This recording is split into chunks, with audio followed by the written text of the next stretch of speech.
एक ही पूरा चरित्र उठाओ राम जी का। मैं अपने बच्चों से जो सुन रहे नौजवान भाई बहन, रामायण भागवत ध्यान से सुनो, क्योंकि धर्म प्रचार आप सबको करना है, इसीलिए कहता हूं ध्यान से सुनो। पूरी रामायण में राम जी ने एक बार मोर पंख धारण किया, पुष्प वाटिका के संग।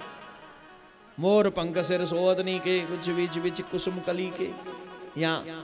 और कृष्ण जी ने पूरे जीवन भर मोर पंख धारण किया। तेरे मोर मुकुट की छटा, ओ प्यारे मनमोहन लागे, तेरी सुरतिया मेरा मन मोह लिया। हे प्यारे, जो तेरी मोर मुकुट की छवि है ना, मन मोहने वाले। अब ये मोर पंख क्यों धारण करते हैं? You know that? नहीं मालूम? अगर आप कहें तो मैं बोल दूं, मैं समझा दूं। ए भाई नौजवान लोग जरा ध्यान से सुनना, आप ही को डाउट ज्यादा होता है। कृष्ण गोपियों के साथ रास रचाते थे। कृष्ण की तो 16,108 पटरानी थी। तू 5 घुमाए के ना दिखा देती, चांद पे एक बार रह जा तो बता दीजिए। तू 5 राख के दिखावा ने तो 16,108 राखी। 5 राख के दिखा, 5 बस से, 5 छोड़ 4, 4 छोड़ 3, 3 छोड़ 2 ही राख ले। 1 2 + 1 + 1 1 2 राख ले बस। फिर देखता हूं तुझे। खोपड़िया समय से पहले गंजी हो जाएगी, है ना?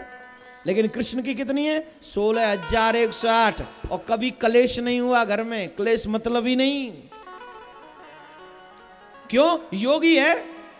कलेश तो भोगियों के घर में होता है, योगियों के घर में कलेश नहीं होता। और कृष्ण योग योगेश्वर कृष्ण, वो योगियों का भी ईश्वर है, इसलिए उसके घर में क्लेश नहीं, आनंद आता है, परमानंद आता है। और ईश्वर के घर में परमानंद है।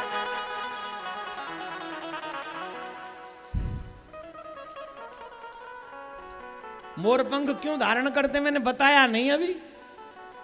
बताऊं कि रहने दूं?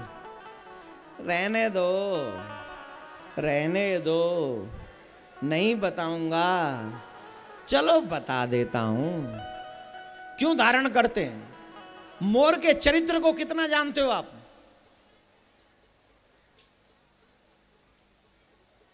दिस इज नैष्टिक ब्रह्मचारी। मोर ऐसा है जो ब्रह्मचारी है। संसार में जब संतान होती है तो नर और मादा के मिलन से ही संतान होती है, लेकिन मोर की सृष्टि ऐसे नहीं बनती ना, नहीं बनती। मोर की सृष्टि चलती है जब मोर नाचता है तो मोर अपने पाम को देख के रोता है। मोरनी उसके दुख में शरीक होती है और उसके आंसू का पान करती है, और उसके आंसू का पान करने से वो गर्भ धारण कर लेती है। ऐसे मोर का संसार चलता है, मोर की सृष्टि चलती है। कैसे चलती है मिथिलावासी? सुनो तो जिसके मोर की सृष्टि बिना क्रियाकलाप के चल सकती है, बिना काम के चल सकती है, तो मोर को पैदा किसने किया? बोलिए। मोर को अम्मा, मोर को पैदा किसने किया? बोलो बोला। किसने पैदा किया? भगवान ने। तो जो मोर को पैदा करता है, और मोर बिना काम के अपनी संतान पैदा कर सकता है, तो जिसने मोर को बनाया है वो बिना काम के संतान पैदा नहीं कर सकता है क्या? जरा जवाब दीजिए। नहीं कर सकता है क्या? मुंडी तो लाओ। ऐसे नहीं, ऐसे लाओ तो राधे राधे बोलना पड़ी महाराज। इसीलिए कृष्ण मोर पंख धारण करते। देखो जैसे ये ब्रह्मचारी है ना, I am so you see there is a मोर पंख। जैसे ये है ना वैसा मैं हूं। प्रूफ चाहिए? You want proof? मैं दूं। जिस समय नारायण की नाभि से ब्रह्मा पैदा हुए, उस समय कौन सी स्त्री उनके साथ में थी बताना? कौन सी स्त्री थी साथ में नारायण के? अकेले ही थे, और अकेले ने सृष्टि बना दी। तो जब अकेले सृष्टि ब्रह्मा जी को पैदा करते हैं नारायण, तो फिर भगवान को किसी के संग की जरूरत नहीं होती। भगवान तो सिर्फ मन में कल्पना करते हैं, और जैसे ही भगवान कल्पना करते हैं उसी वक्त सृष्टि का सृजन हो जाता है। भगवान ने कल्पना की कि जितनी भी ये 16,108 है ना, सब पे 10-10 पुत्र हो जाएं, हो गए सब पे 10-10, एक पे भी 9 नहीं, एक पे भी 11 नहीं, सब पे 10-10। कल बताऊंगा टोटल संख्या। राधे राधे बोलो,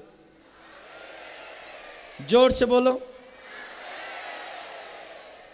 इसलिए कन्हैया ब्रह्मचारी हैं, इसलिए वो मोर पंख धारण करते हैं, इसलिए यहां काम का बास नहीं है। काम की जरूरत तो दुनिया के लोगों को पड़ती, मेरे भगवान को किसी काम की आवश्यकता नहीं। भगवान की जरूरत काम को है, भगवान को काम की जरूरत नहीं है। इसलिए मेरे भाई, इस महाराष्ट्र में श्री कृष्ण ने कामदेव को परास्त किया है।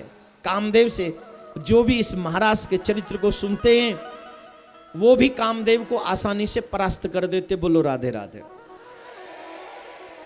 लेकिन श्री कृष्ण इन गोपियों को छोड़ के चले गए। बजे क्यों चले गए छोड़ के? क्योंकि उनको अभिमान हो गया कृष्ण के आने का। अगर हमें भक्ति का भी अभिमान होता है ना, तो भगवान हमें छोड़ के चले जाते हैं। अगर तुम चाहते हो कि तुम्हारा भगवान तुम्हें कभी छोड़ के न जाए, तो उसके लिए जरूरी है कि तुम्हें अभिमान कभी ना हो। अगर तुम्हें अभिमान हो गया तो भगवान तुम्हें छोड़ देगा।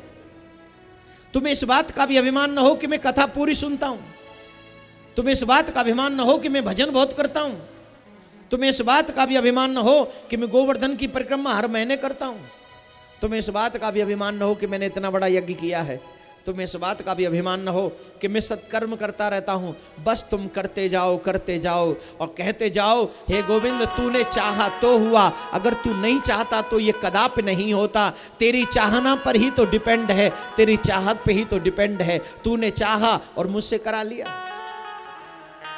तूने चाहा और मेरे से हो गया।